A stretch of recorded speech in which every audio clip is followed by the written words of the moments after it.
본문 1장 29절에서부터 31절입니다. 우리 짧으니까 한 목소리를 합독해서 읽겠습니다. 시작.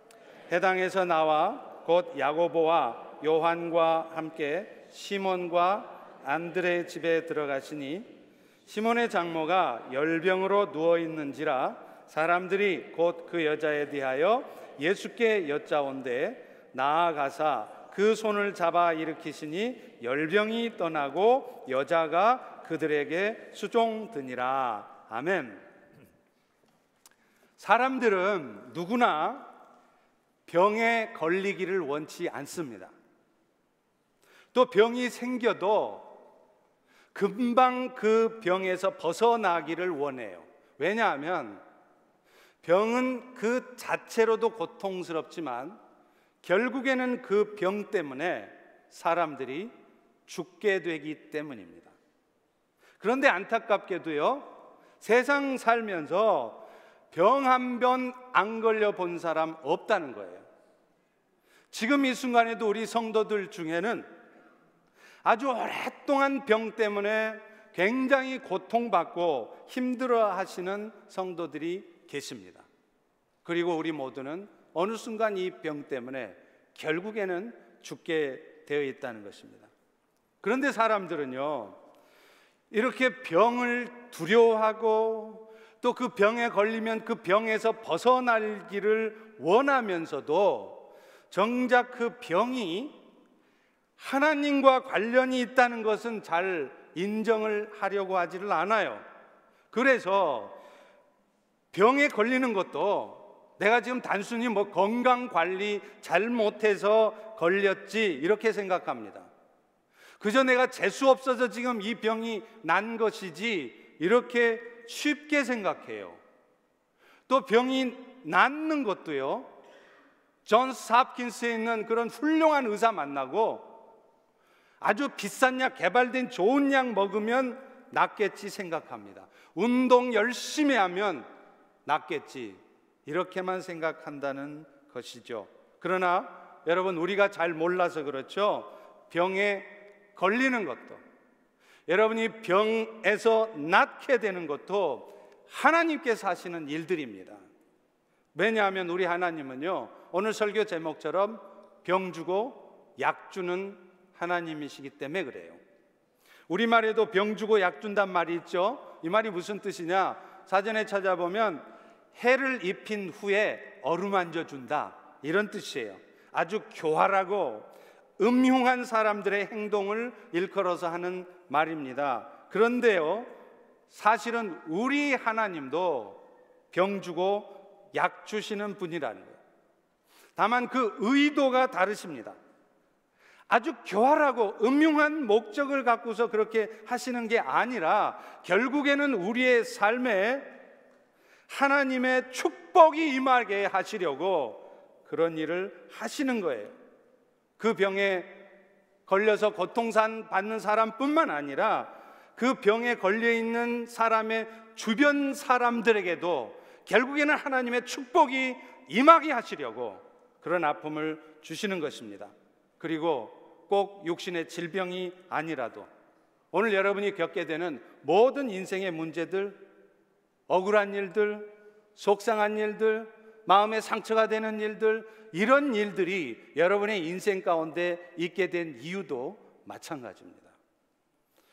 오늘 본문은 예수님께서 수제자였던 시몬 베드로의 장모를 고치는 사건이에요.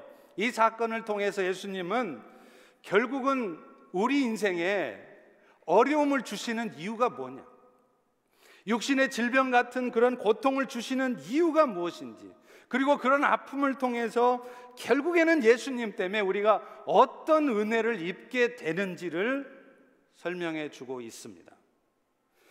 앞서 제자들의 고향이었던 가버나움의 회당에서 예수님은 귀신을 쫓아내셨죠. 그리고 나서 이제 제자인 시몬과 안드레 형제 집으로 향하세요. 우리 다 같이 29절을 다시 읽습니다. 시작. 회당에서 나와 곧 야고보와 요한과 함께 시몬과 안드레의 집에 들어가시니, 제자들과 함께 예수님께서 지금 시몬의 집에 들어간 이유가 뭐냐면 그 시몬 베드로, 그러니까 사위와 함께 살고 있던 시몬의 장모가 열병에 걸려 있었기 때문이에요. 본문 31절에 보십시오. 시몬의 장모가 열병으로 누워 있는지라.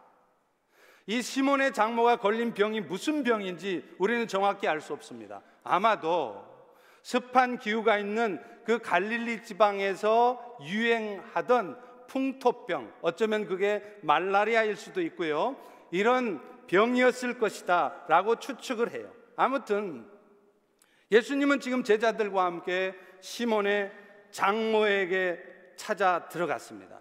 자, 그러자 그것을 사람들이 보고서 예수님께 물어요. 사람들이 예수님께 뭘 물었을까요? 아마도 이런 질문이었을 것 같습니다. 예수님, 저 장모의 병은 아주 깊은 병입니다. 하루 이틀 걸린 병이 아니고 아주 오랫동안 고쳐지지 않았던 병입니다. 존스 홉킨스 아니라 존스 홉킨스의 할아버지 의사도, 세계적으로 유명한 의사도 와서 고쳐도 못 고치던 병입니다. 그런데 당신 예수가 이 병 고칠 수 있습니까? 이런 질문이었을 것 같습니다. 그런데 누가복음 4장 38절에 보면요, 이 시몬의 장모가 걸렸던 병이 실제로 그냥 보통 병이 아니라 아주 중한 열병이었다는 것을 알 수 있어요. 거기 보면 분명히 장모의 병이 중한, 아주 위중한 열병이었다라고 쓰고 있기 때문이었습니다. 자, 예수님은 그런 사람들의 질문을 받으면서 대답을 안 하세요. 내가 고친다 못 고친다 그런 일절 대답을 안 하시더니 곧바로 장모에게 다가가서는 그 장모의 손을 잡아서 벌떡 일으킵니다. 그리고서는 시몬의 장모의 열병을 낫게 해주셨어요. 더 놀라운 것은요, 오랫동안 고쳐지지 않았던 장모의 열병이 고쳐졌을 뿐만 아니라 이 사건을 계기로 해서 그 시몬의 장모는 예수님을 따르는 예수님의 제자가 되었다는 것입니다. 오늘 보면 31절에 보시면 열병이 떠나고 여자가 그들에게 수종드니라 이렇게 말합니다. 여러분, 여기서 수종든다는 단어는 헬라어로 디에코네이라는 단어인데요, 이 단어는 미완료 과거형을 쓰고 있습니다. 이 말이 무슨 말이냐면 이 시몬의 장모는 열병을 낳고 나서 그게 고마워서 한번 예수님한테 잔치상 한번 차려주고 끝이 아니라 계속해서 예수님과 제자들을 섬기는 일을 쫓아다니면서 계속해서 했다는 거예요. 바꿔 말하면 시몬의 장모는 예수님을 따르는 제자가 되었다는 것을 의미하는 것입니다. 결국 시몬의 장모는 비록 오랫동안 열병 때문에 고통을 받았지만 그 열병 때문에 예수님을 통해서 그 영혼이 구원되어지는 축복을 얻은 것입니다. 다시 말하면 시몬의 장모가 열병에 걸린 것도 재수 없어서 건강관리 잘못해서 걸린 게 아니라는 거예요. 또 존스 홉킨스를 찾아다니면서 세상에 뛰어나다는 의사를 통해서 치료를 받아도 그 병 안 고쳐진 이유가, 오랫동안 그 병이 낫지 않고 힘든 시간을 거쳤던 이유가 바로 그 영혼이 예수님을 만나고, 그래서 그것을 통해서 그 영혼이 구원되어지게 하시려고 하나님이 하신 일이라는 거예요. 사랑하는 성도 여러분, 오늘 우리가 이 땅에 사는 동안 우리가 받을 수 있는 축복 중에 가장 축복된 일이 뭘까요? 그것은 결국에는요 영원한 안식을 가져다 주시는 예수님을 믿게 되고, 그 예수님을 믿는 믿음 때문에 우리 모두가 영원한 하나님의 나라의 백성이 되는 것, 이것이 사실은 가장 축복된 일입니다. 그래서 예수님도요, 그것이 얼마나 축복된 일인지를 마태복음 13장에 보면 천국 비유를 통해서 설명을 하시지 않습니까? 마태복음 13장 44절에 보면 예수님이 이렇게 말해요. 천국이 뭐와 같냐? 마치 밭에 감추인 보화와 같아서 사람이 그 보화를 발견한 후에는 그 밭에다가 보화를 숨겨둔 다음에 기뻐하며 돌아가서 자기 소유를 다 팔아버린다는 거예요. 집도, 통장의 돈도, 다이아몬드도 다 팔아버린다는 거예요. 뭐 하려고? 그 밭을 살려고요. 결국 이 말은 자신의 소유를 전부를 팔아서라도 얻어야 되는 것이 바로 이 영원한 천국이라는 것이죠. 마태복음 18장 8절 9절에 보면 심지어 이런 말씀을 하십니다. 천국은 한 손이나 한 발을 잃어서라도 또 한 눈을 잃고서라도 들어갈 수만 있다면 반드시 가야 되는 곳이라는 거예요. 다시 말하면요, 예수님을 영접하시고 여러분들이 영원한 생명을 얻는 과정 속에서 여러분의 재산이 미국 와서 그렇게 눈물 뿌리면서 애쓰고 모아놨던 여러분의 재산이 한순간에 다 날아가는 한이 있어도 예수를 믿고 여러분이 영원한 생명을 얻을 수 있다면 그거 아깝지 않다는 거예요. 그것뿐입니까? 예수님을 영접하게 되느라고 한 다리를 잃고요, 한 눈을 못 보게 되고요, 심지어는 여러분이 육신의 생명을 잃게 될지라도 괜찮다는 것입니다. 왜 그렇습니까? 우리의 삶은 이 땅에서의 삶이 전부가 아니기 때문에 그래요. 오늘 우리가 이 땅에서 잠깐 사는 이 세상하고는 비교할 수 없는 세상, 잠깐 70년 80년 사는 시간하고는 비교할 수 없는 영원한 시간을 오늘 우리는 그 하나님의 나라에서 보내게 될 것이기 때문에 그렇습니다. 이 땅에서 여러분이 누릴 수 있는 어떤 축복과도 비교할 수 없는 엄청난 축복이 영원한 그 나라에서 우리에게 누려지기 때문에 그렇습니다. 그런 면에서 보자면요, 오늘 여러분의 주변에 있는 분들 중에 뜻하지 않는 육신의 질병이나 혹은 인생에 문제가 생겨서 참 힘들어 하시는 분들이 있을 겁니다. 그럴 때 여러분 놀라지 마십시오. 특별히 그분들의 영혼이 구원되어지기를 여러분이 기도하고 계셨다면 어쩌면 그분들에게 그런 일들이 생기는 것은 당연한 것일 수 있어요. 왜 그런 줄 아세요? 그런 뜻하지 않는 일이 생긴 이유도 결국에는 하나님께서 여러분의 기도에 응답되도록 그들의 영혼이 구원되게 하시려고 하신 일이기 때문에 그래요. 또 그분의 주변에 신앙생활을 하지 않던 사람들로 하여금 사랑하는 사람이 아프고 고통받는 그런 모습을 보면서 그 신앙생활을 하지 않던 그 주변의 사람조차도 그 영혼이 구원되게 하시려고 하나님이 오늘 여러분에게 겪게 하시는 고통일 수 있다는 것입니다. 물론 우리는요, 당장에 고통스러워하는 분들의 아픔을 함께 공감해야 됩니다. 함께 아파할 수 있어야 됩니다. 그리고 속히 그분들의 병이 낫기를 위해서 기도해야 됩니다. 그러나 더불어서요, 이런 일들을 통해서라도 그들의 영혼이 구원되는 축복이 임하기를 기대하는 마음 가운데 여러분들은 결코 세상 사람들처럼 지나치게 염려하거나 지나치게 근심하거나 그 일 때문에 지나치게 두려워해서는 안 됩니다. 여러분도 잘 알다시피 제가 예수를 믿게 된 것도 사실은 이런 과정을 통해서였지 않습니까? 저는 예수님을 믿을 때요, 그냥 어느 날 제 인생 잘 되다가 모든 것 순적하게 되다가 어느 날 딱 예수 믿어야지, 나 교회 가야지, 그렇게 구원받지 않았습니다. 4, 5일 동안 사경을 헤매다가 죽음의 문턱 앞에까지 갔고 결국에는 그 절망적인 인생의 위기 앞에서, 생명의 위기 앞에서 예수님을 만났어요. 사실 제가 4, 5일 동안 그렇게 아프기 전에는요, 뭐를 했느냐면 소위 말해서 기공수련 아시죠? 이 기공수련을 하고 있었습니다. 고등학교 선배 중에 한 분이 기공수련을 오랫동안 하셔갖고 그분은 거의 도사의 경지예요. 그런 분이 저를 수제자를 삼아주신다는 거예요. 여러분, 기공수련하는 사람이 수제자가 된다는 게 무슨 말인 줄 아세요? 수련하는 지도자 한 명이 여러 명을 가리키는 게 아니라 수제자가 된 사람은요, 1대1로 딱 마주 앉아서 그 사람만을 위해서 기공수련을 같이 해줘요.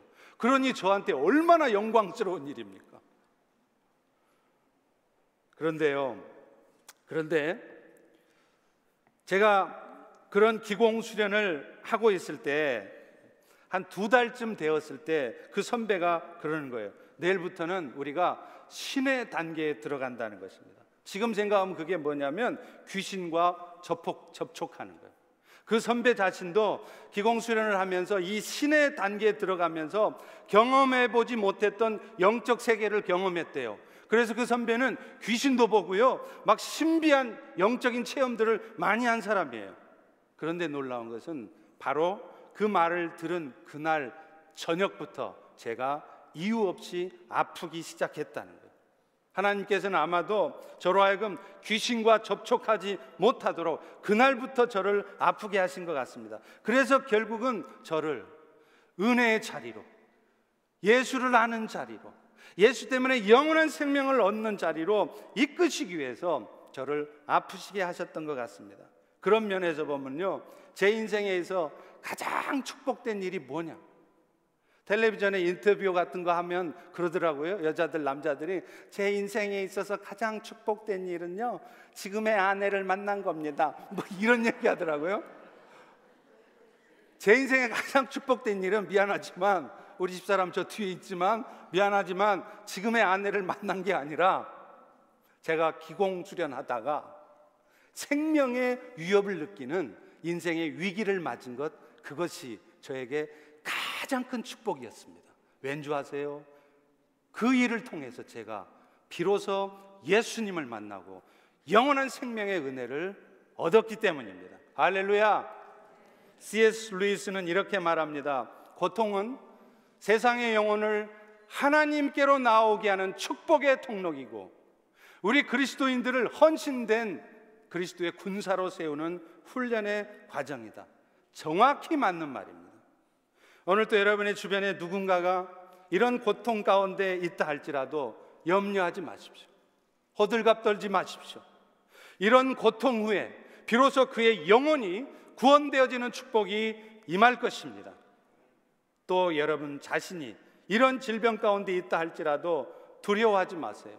불안해하지 마세요.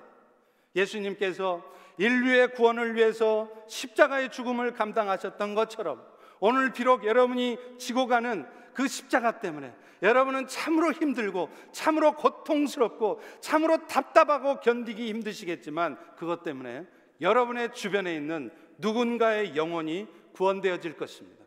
여러분의 믿지 않았던 남편이, 여러분의 말 듣지 않았던 자녀가, 또 여러분들의 마음을 상하게 했던 여러분의 부모님들의 영혼이 구원되어지는 축복이 여러분에게 임할 것입니다.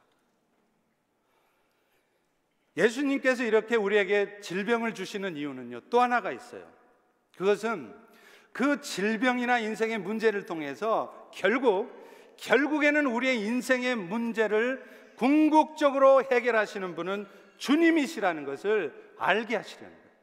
그래서 우리의 인생이 어떤 상황 속에서도, 어떤 형편 속에서도 주님을 끝까지 신뢰하며 그분의 뜻을 이루고자 하는 삶을 살게 하시려고 예수님은 오늘도 여러분의 인생에 육신의 질병 같은 문제를 던지시는 것입니다. 오늘 본문에서도 시몬의 장모는요, 오랫동안 병을 앓아왔어요. 30절에 열병으로 누워 있었다 그러잖아요. 이 누워 있다는 단어가 헬라어로는 카테케이토라는 단어인데 과거 미완료형입니다. 이 말이 무슨 말이냐? 장모의 질병이 아주 오랫동안 지속되어 온 상태였다는 것입니다. 여러분, 그 과정에서 그 시몬의 장모의 가족들이 그 병을 고치기 위해서 노력 안 했겠어요? 이 병원 저 병원, 존스 홉킨스, 세상에 유명하다는 병원 의사 다 찾아가 봤을 것입니다. 그런데 그래도 그 병이 낫지 않았어요. 그런데 오늘 본문에 보십시오. 어떤 의원을 찾아가도 낫지 않았던 그 병이, 시몬 장모의 병이 예수님에 의해서 단번에 고쳐졌다는 거예요. 다 같이 31절을 다시 한번 읽습니다. 시작. 나아가사 그 손을 잡아 일으키시니 열병이 떠나고 여자가 그들에게 수종을 드니라. 예수님이 병을 치유하시는 장면에서 자주 등장하는 장면이 뭐냐면요, 예수님은 말씀도 안 하세요. 병아 고쳐져라, 이런 말씀도 안 하세요. 그냥 병자의 손을 다짜고짜 딱 잡아서 쭉 일으키는 거예요. 그러면 평생 누워 있었던 환자가 그 자리에서 벌떡 일어나는 것입니다. 오늘 본문도 뭐라 그럽니까? 열병이 떠났다는 거예요. 이 떠난다는 단어가 아페켄이라는 단어를 썼는데 부정과거형이에요. 이게 무슨 말이냐면 그 병이 한 번에 원샷이라는 거예요. 술 마실 때만 원샷이 아니라 원샷으로 한 방에 오랫동안 치유되지 않았던 그 병이 한 방에 끝나더라는 것입니다. 사랑하는 성도 여러분, 예수님은요, 우리의 영혼을 구원해 주실 뿐만 아니라 우리가 이 땅에 살아가면서 겪는 육신의 질병, 또 육신의 질병을 포함한 우리의 인생의 문제들을 해결해 주시는 분이세요. 결자해지라는 말씀 아시죠? 무슨 말이에요? 묶은 사람이 풀어야 된다는 거예요.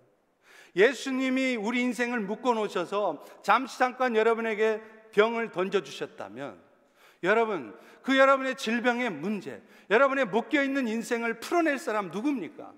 의사요? 변호사요? 아니에요. 의사, 변호사도 하나님이 사용하시는 분일 뿐이지 궁극적으로 여러분의 질병의 문제를 해결하시고 여러분의 인생의 문제를 푸실 분은 예수 그리스도입니다.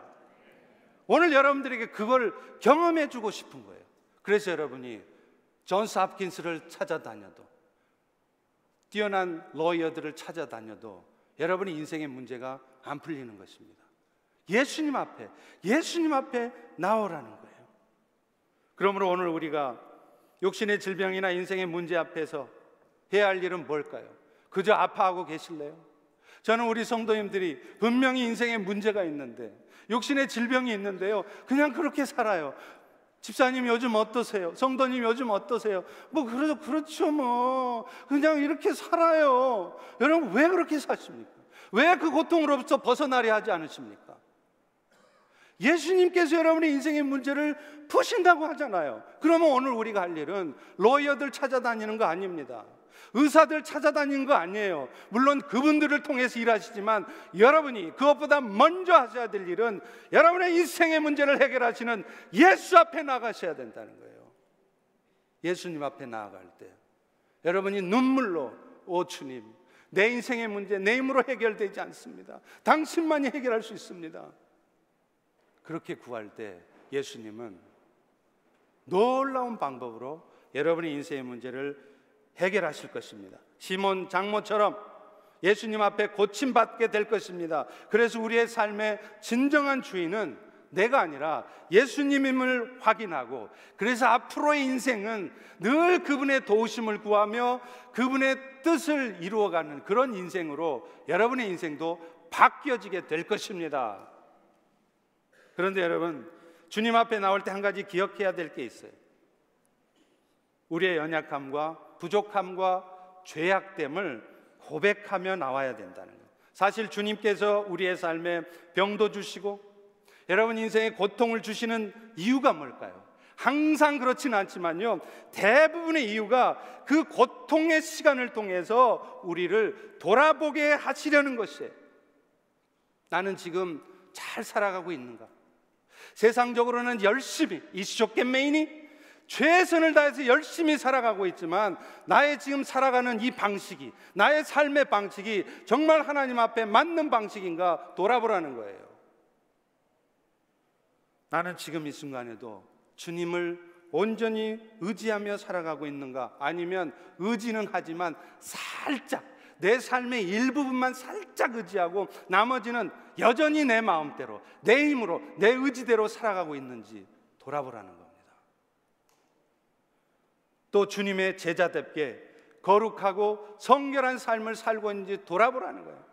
자기도 모르게 자기 안에 음탕하고 더러운 마음을 품고서 그런 마음들을 내려놓지도 않고 여전히 세상 것만 추구하는 그런 삶을 살고 있지 않는지 돌아보라는 거예요. 그런데 우리는요, 인생의 육신의 질병을 포함한 그런 고통이 오지 않으면 좀처럼 돌아보지 않아요. 나는 인생 잘 살고 있는 줄 알아요.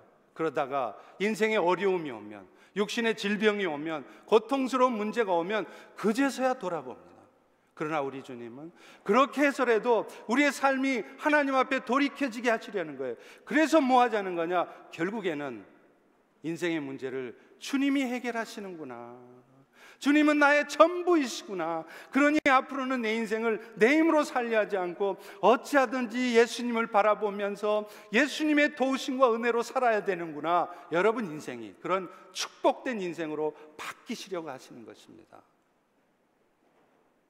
최근에 미국의 트럼프 대통령이 한국에서 전쟁이 날지라도 북한의 핵과 미사일 개발을 막겠다고 했습니다. 물론 미국의 입장에서도 막상 선제 공격을 감행하려고 하는 것은 쉽지 않을 거예요. 왜냐하면 전쟁이 나보세요. 분명 미국이 이길 것입니다. 그리고 미국이 원하는 것처럼 북한 땅에 레짐 체인지, 정권 교체가 일어나겠죠. 김정은이 몰락하겠죠. 그런데 여러분, 그 과정에서 북한이 가만히 있겠습니까? 반드시 보복할 거예요. 그러면 남한의 엄청난 인명피해와 한국 사람만 다칩니까? 한국에 가 있는 수많은 미국 사람들, 미군들도 다치게 돼 있어요. 그렇기 때문에 미국이 막상 그렇게 쉽게 못합니다. 그러나 가능성이 있다는 거예요. 전쟁이 가져다 주는 폐해가 어떤지는 이 자리에 앉아 계신 우리 어르신들이 너무나 잘 알고 있어요. 여러분, 재래식 무기라고 해서 무시하지 마세요. 핵 미사일만 무서운 게 아니에요. 지금 북한은요, 휴전선 근처에 재래식 무기, 장사정포, 방사포 이런 장거리포를 4,800문을 배치해 놓고 있대요. 이 장거리포는요, 사드로 안 됩니다. 요격 미사일로도 요격이 안 돼요. 고스란히 다 맞게 돼 있어요. 그런데 이 장사정포는 1시간에 1만 발을 발사한답니다. 계산해 보세요. 5,000문 곱하기 1만 발, 1시간에 5천만 발의 포탄이 어디로 떨어집니까? 수도권으로 떨어지는 거예요. 그러면 그 폭탄 속에서 여러분의 사랑하는 한국에 있는 부모님, 여러분의 사랑하는 형제 자매 살아남겠습니까? 장담 못합니다. 장담 못합니다. 그러면 우리는 어떻게 해야 됩니까? 하나님의 도우심을 구하는 수밖에 없어요. 트럼프 대통령한테 전쟁 일으키지 말라고 부탁할래요? 문재인 대통령한테 일 처리를 그따위로 했느냐고 따지실래요? 아니에요. 그들이 결정하는 게 아닙니다. 이 세상의 주인 되신 하나님이 결정하시는 거예요. 그렇다면 우리가 해야 될 일은 먼저 하나님 앞에 나아가야 되는 것입니다. 하나님께서 어쩌면 지금 한반도에 이런 심각한 전쟁의 위기 상황이 오게 하신 이유도 바로 그것 때문일 거예요. 하나님의 은혜에 감사하지도 않고 그저 세상을 향한 헛된 욕망 가운데 살아가는 우리 한국민들, 특별히 한국의 교회 성도들을 다시 한번 일깨우시는 것입니다. 오늘날 우리 육신에 질병이 찾아오는 이유도 마찬가지일 거예요. 여러분, 아무리 돈을 벌어놓은들 여러분이 만약에 몇 달 안에 죽는다는 사형 선고를 의사로부터 들으면 어떻게 하실래요? 이미 나서 죽으라고 그냥 잠도 못 자고 돈을 벌어놨는데 몸이 어디 조금 안 좋아서 병원에 가봤더니 선생님 말기암이십니다. 이런 얘기 들으시면 여러분 어떡하실래요? 여러분이라고 해서 그런 얘기 못 듣는다는 보장이 있습니까? 바로 지난주에도 이 지역에 있는 목사님 한 분이 소천하셨어요. 갑자기 소천하셨어요. 폐암이었습니다. 전혀 몰랐어요. 여러분, 이런 일이 우리의 인생에 오지 말라는 법이 있냐고요. 야고보서 5장 16절에도 그래서 분명히 말합니다. 그러므로 너희 죄를 서로 고백하며 병이 낫기를 위하여 서로 기도하라. 의인의 간구는 역사하는 힘이 크다. 여기서 말하는 의인은 특별히 신령한 사람을 말하는 게 아닙니다. 목사나 선교사를 말하는 게 아니고요, 그리스도의 은혜로 하나님 앞에 의인이라고 인정받은 여러분 모두를 말해요. 그런데 여러분 모두에게도 병이 낫는 은혜와 축복이 있다는 거예요. 문제 해결이 되어지는 축복이 있다는 거예요. 어떨 때요? 어떨 때요? 병 낫기를 위해서 기도하되 죄를 고백하며 기도할 때 이런 역사가 있다는 것입니다. 기도할 힘조차 없을 정도로 연약한 상태에 빠져 있을 수 있습니다. 심각한 위기 상황에 처해 있는 분들도 있을 것입니다. 그러나 우리에게 예수님께서 인생에 위기를 주신 이유도 결국에는 그런 상황들을 통해서 우리로 하여금 하나님 앞에 나오게 하시는 것이라는 것을 분명히 기억할 때 우리는 그 핑계를 댈 수 없습니다. 그런데 나오더라도 그냥 나오는 게 아니라는 거예요. 죄를 고백하시라는 거예요. 죄를 회개하면서 기도하시라는 것입니다. 대부분 육신의 질병이나 인생의 문제가 해결되지 않는 이유가 바로 이것 때문이에요. 먼저는 하나님께 구하지 않습니다. 구해도요, 자신을 겸손하게 돌아보며 회개하지 않기 때문에 그래요. 나는 잘못한 것 하나도 없는 것 같아도요, 아닙니다. 깊이 살펴보면 여러분 안에도 분명히 문제가 있고 돌이켜야 될 것 많습니다. 예수님은 그런 인생의 문제를 통해서 남 탓하지 말고, 저 인간 때문에, 저 사람 때문에, 바깥 상황이 이러니까 바깥 탓하지 말고 먼저 우리 자신들을 돌아보라는 거예요. 그래서 네 안에 숨겨져 있는 죄악들, 어둠들, 잘못된 생각들을 고쳐놓으라는 거예요. 그거 고쳐지면 나머지는 주님이 다 하십니다. 그런데 또 한 가지 기억해야 될 게 있어요. 우리가 회개하고 기도만 하면 항상 원하는 방법으로 원하는 때에 병이 낫는 것은 아니라는 겁니다. 우리는 기도할 때 그 즉시 병이 낫기를 기대하죠. 오늘 시몬의 장모처럼 말이죠. 그런데 우리 주님은요, 안타깝게 항상 그렇게 역사하지 않으세요. 목사님한테 안수 기도를 받아도 그냥 한순간에, 그 순간 기도하는 즉시 병이 낫고 암덩어리가 싹 사라지게 하고, 그렇게 하면 얼마나 좋겠어요. 병이 낫는 성도도 좋고 기도해주는 목사도 폼나고 말이죠. 그런데 우리 주님은 미안하지만 그렇게 안 하십니다. 기도를 받아도, 기도를 해도 그러면 쓸데없는 일이냐? 아닙니다. 예수님께서 우리가 기도를 하고 기도를 받아도 결국에는 병원에도 가야 되고 수술도 받아야 되고, 그 수술도 한 번으로 끝나는 게 아니라 여러 번 반복해서 수술을 받아야 되는 이유가 있으세요. 우리 주님은 초자연적인 방법을 통해서 여러분의 질병을 낫게 하실 수 있습니다. 여러분의 인생의 문제를 푸실 수 있어요. 그렇지만 대부분의 경우에는 하나님 자신이 세우신 자연 질서를 무너뜨리지 않으십니다. 그렇기 때문에 여러분은 기도를 받으셔도, 기도를 하셨어도, 하나님이 고치실 것을 믿으셔도 병원에 가서 진료도 받으셔야 되고 약도 드셔야 됩니다. 그리고 하나님도 그렇게 하시는 거예요. 다만 그 과정에서 하나님이 하시는 일이 있어요. 평생 물 한 잔도 아내가 떠다 줘야 마시던 남편이 아내의 머리를 감아주게 만드십니다. 맨날 숟가락까지 다 밥도 줘야 했던 애들이 그런 과정을 통해서 성숙해져서 엄마를 위해서 밥을 짓게 만드시는 거예요. 그리고 무엇보다도요, 그 과정에서 철저히 하나님 앞에 무릎 꿇게 하시라는 거예요. 우리 인간성들은요 다 못돼 먹어갖고요, 그런 은혜를 베풀어 줘 보세요. 처음에는 할렐루야야, 와 하나님이 낫게 해주셨다, 하나님이 내 인생의 문제 해결해 주셨다, 할렐루야. 금방 까먹어요.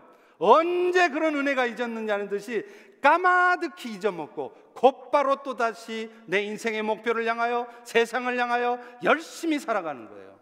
그걸 하나님은 너무나 잘 아십니다. 그래서 여러분의 인생의 질병을, 여러분의 인생의 문제를 한 방에 안 끝내시는 거예요. 철저히 낮아지도록, 철저히 하나님 앞에 엎디도록 만드시는 것입니다. 또 기도한다고 모든 병이 완벽하게 낫는 것도 아니에요.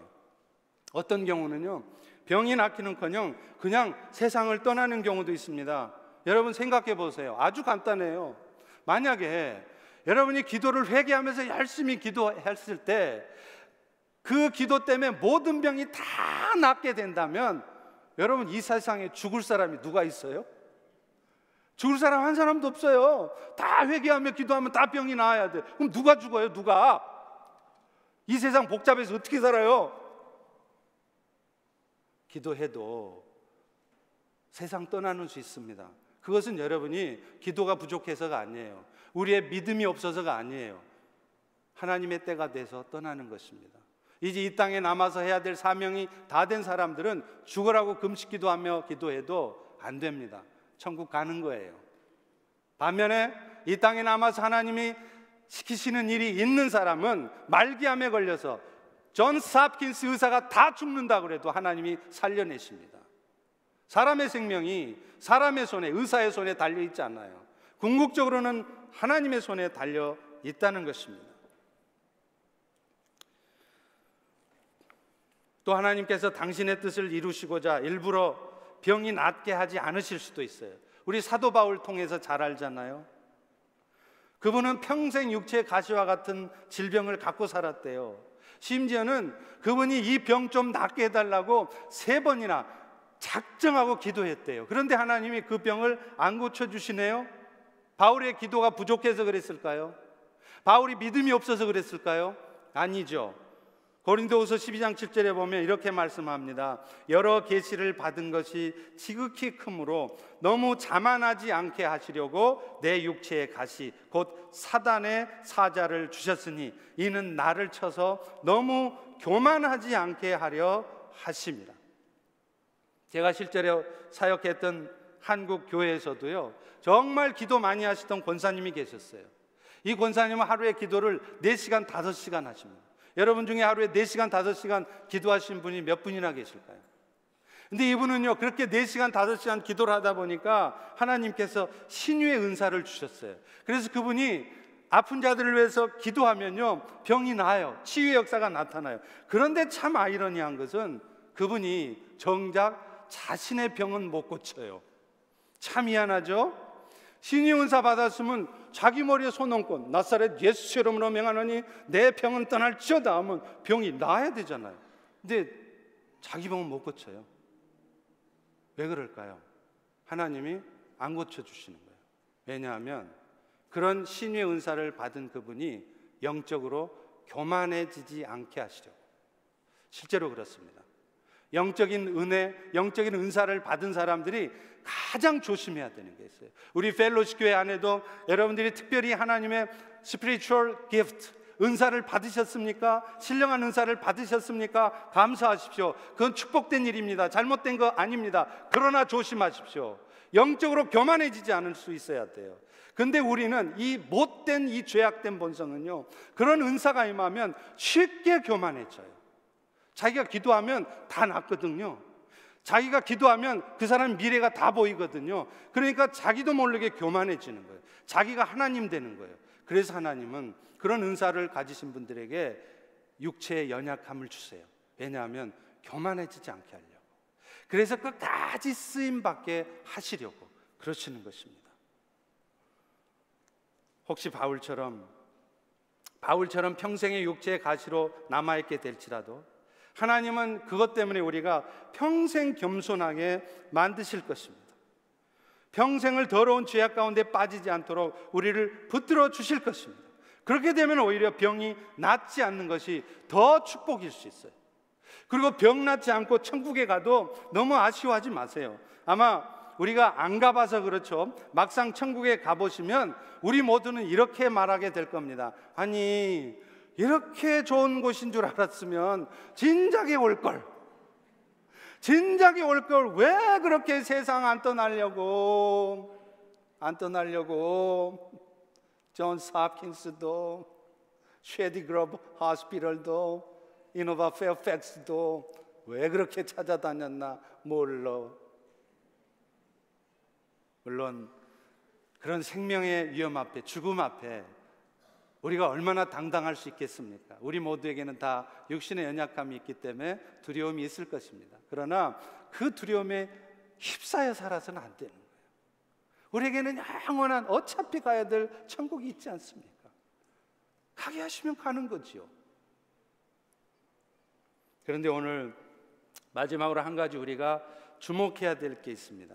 시몬의 장모가 열병을 낳은 후에 그녀가 보인 반응이에요.